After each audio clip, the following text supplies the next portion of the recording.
Good morning. The educational debate is heating up in Mississippi, and Clay Edwards is starting to weigh in on it.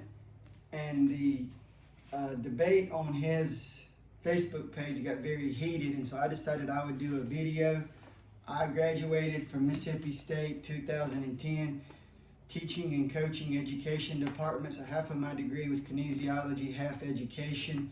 I did some substitute teaching but never landed a job.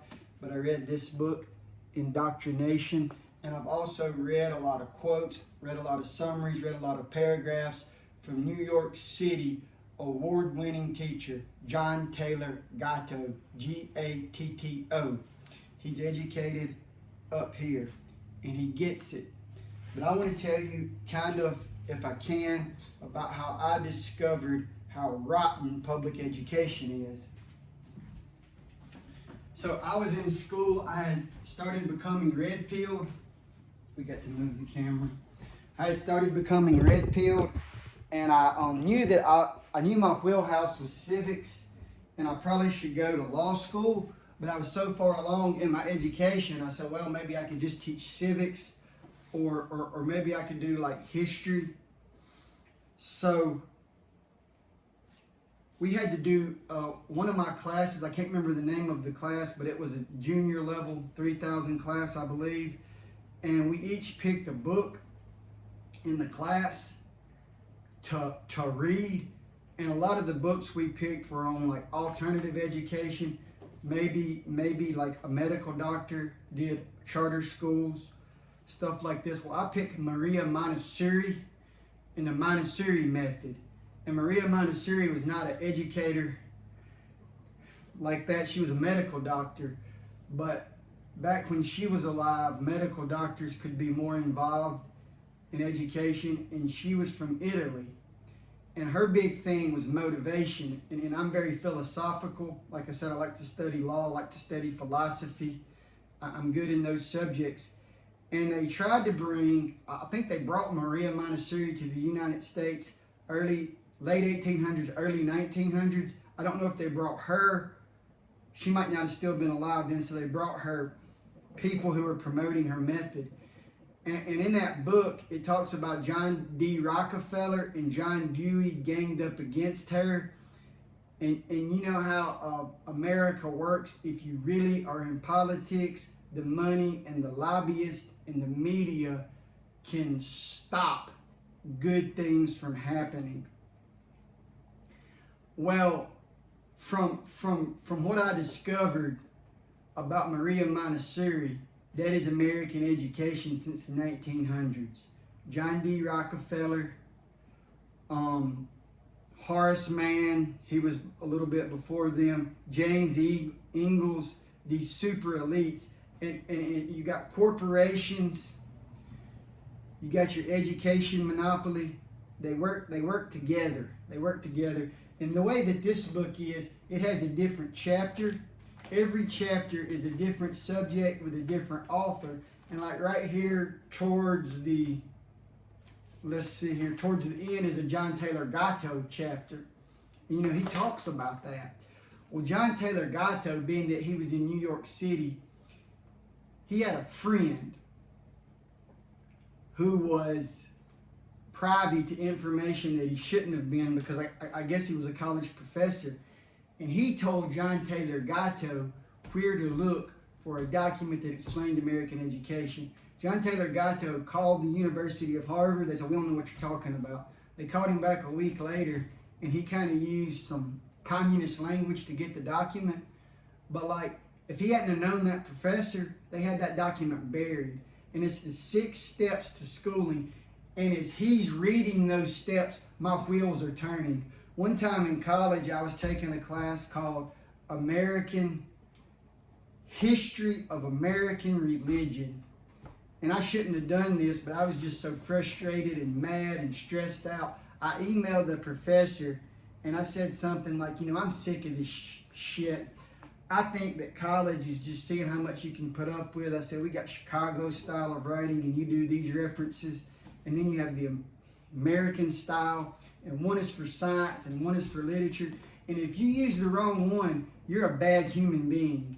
and you will fail out of school, which I get it. I should have been smart enough to do that, but it's like, it's just, so attorneys have something they call reading from the end. So they figure out the thesis, they figure out the end before they read it. And so if you examine American education through John Taylor Gatto's research and what he says, it makes perfect sense. They want to see how much you'll put up with. They want to see how many stupid rules you can obey. They want to see how well you will do it. And like when I was really fired up about curriculum. I mean, the first day in 2005, when I got the educational philosophy, of course I was green, I did it all wrong, but everybody else is kind of sitting in the classroom looking, and I cranked out a page and a half in like 11 minutes. And for people who know me, my hyperactivity, my attention deficit disorder, and all this and that, for me to crank it out like that means I had something to do. I was heavy on philosophy. I was so fired up for curriculum. And then when I became a substitute teacher and I figured out all they want me to do is get these children in here and teach to the state test, and it's all about don't bother the principal, don't bother the system, and it's federal grants control it, state grants control it, and if you get too many children in trouble, you'll mess up that grant.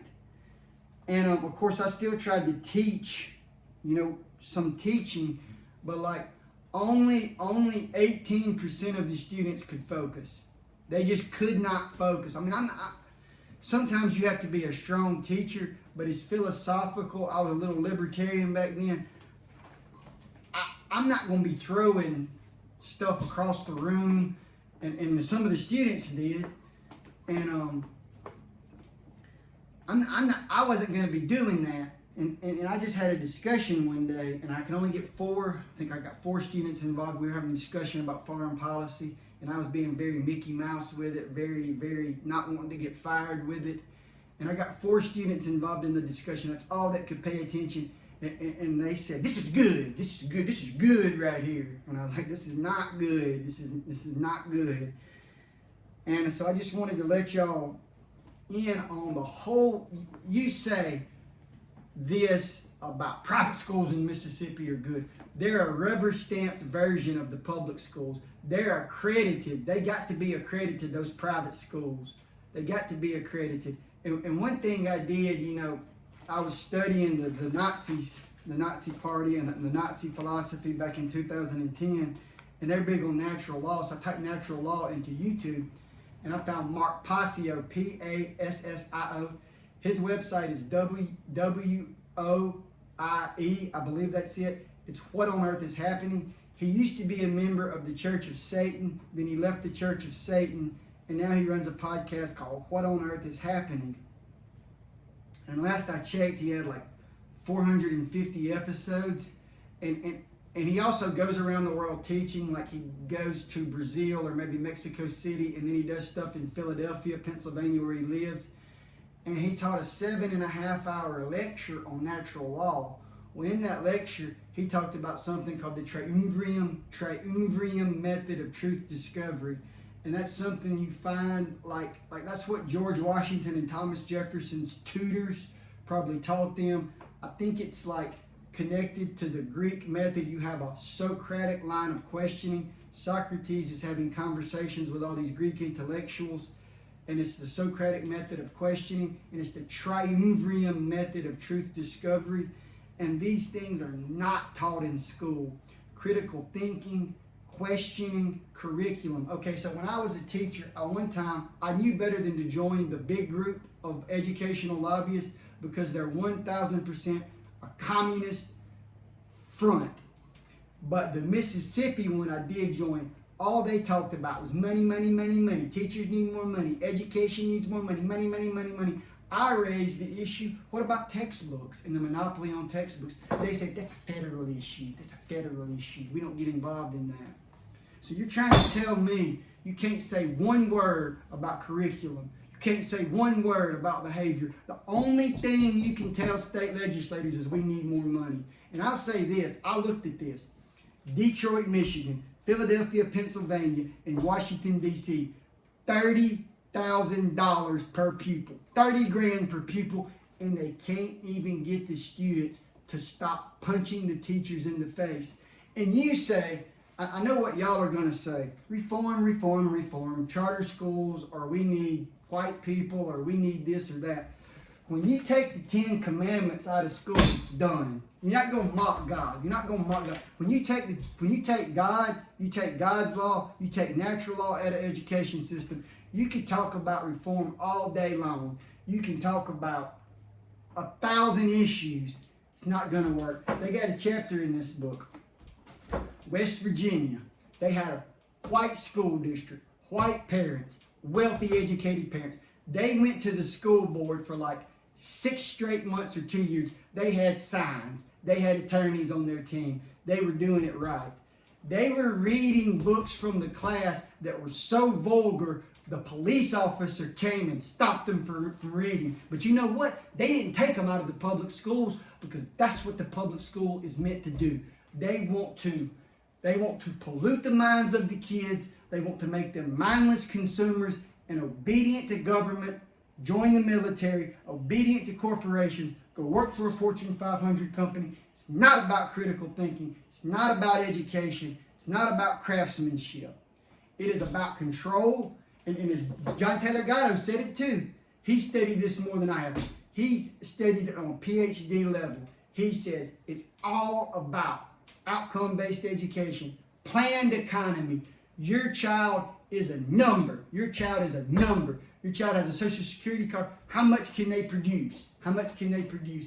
And another thing is, I would walk in, I was at West Point High School. I'll just say, I would walk in there, it would say every child will be proficient in math. Every child can't be proficient in math. I couldn't be proficient in math because I'm not good at math. I'm good at law, good at civics, good at history. Everybody doesn't have to be an engineer. The Mississippi legislator is not proficient in math. The teachers are not proficient in math. The students damn sure ain't proficient in math. They can barely write sentences. I mean, here's my point. With Maria Montessori, you set up a school and you teach to the child's interest and motivation, and you let them do what they want to. All right, you could spend $12,000 or whatever it is, $15,000 per pupil on math. You get me in there, you got a teacher who is from Mississippi State, master's degree or PhD. They got Wi-Fi in the classroom. They got all these boards that y'all love to talk about. They got everything, every buzzword you can talk about in the classroom. God did not make me to do math. God made me to study law. And I don't care how much money you spend, and I don't care how many stupid laws you write, I'm not going to be good at math, okay? But these know-it-all educators and these people that think they're God, they think they can ram anything into your mind. And I'll tell you another thing about these teachers. Now, they're better people than me, okay? They got their tempers under control. They got their anger under control. But they love shoving those government lies down your throat. The government makes me teach that. Well, the way you're bowing your chest up, it makes me think you like the government telling you what to teach. Makes me think you're glad the government told you to teach that. And I can go through, okay, this is before, I was not a nationalist back then. I was way calmer. 2009, I'm doing my student teaching. The students from Armstrong Middle School in Starkville brought me a textbook. And they said, look at this. Back then, now, my mind was running. I was in my 20s. I was in college.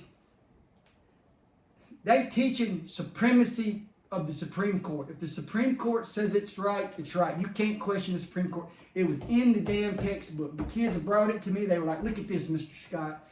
I flipped that bad boy open. Boom. I found Supreme Court in there. You can't question the Supreme Court.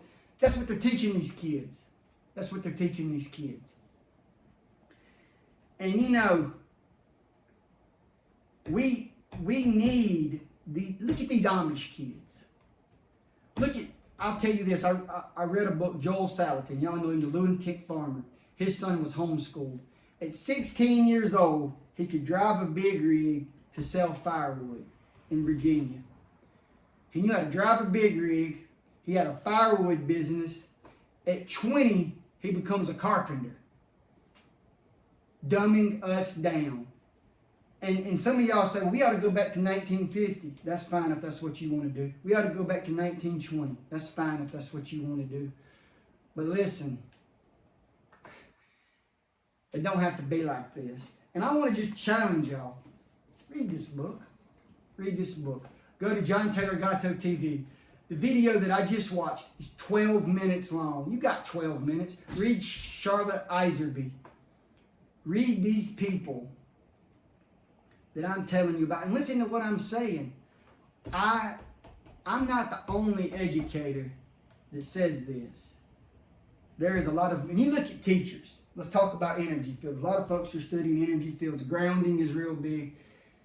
I was going into school as a substitute teacher, and I saw them student teachers. I'm talking about, you could just see the stress rising off their bodies. I'm telling you, when I was substitute teaching, it was like going to prison every morning. Like going to prison every morning. You got the Lysol. You got the Clorox. You got the... I'm telling you, it's just not, it's not natural. It's not right. It's not right. It's not right. It's not natural. It's not right. But here's the thing. And, you know, maybe I'm wrong. But when you, again, when you take God out of the school, when you take natural law out of the school. Now, if you want your kid, your child, to work for Lockheed Martin or some big Fortune 500, by all means, put them in public school. And you know, if money's the most important thing to you, yeah, put them in public school, you know. But I just want to warn everybody, you need to do a deep dive. It ain't just about getting the students in a desk and all these buzzwords y'all use. Do a deep dive into the philosophy of education, why it was set up, who set it up, and what it's about. And then come back and defend it to me. You look at the suicide rate in America right now. You look at during COVID, when you saw all them people put them masks on and take that vaccine, that's blind obedience. That's public education at work for you. Right there. That's public education. Your child is a Pavlov dog in that school.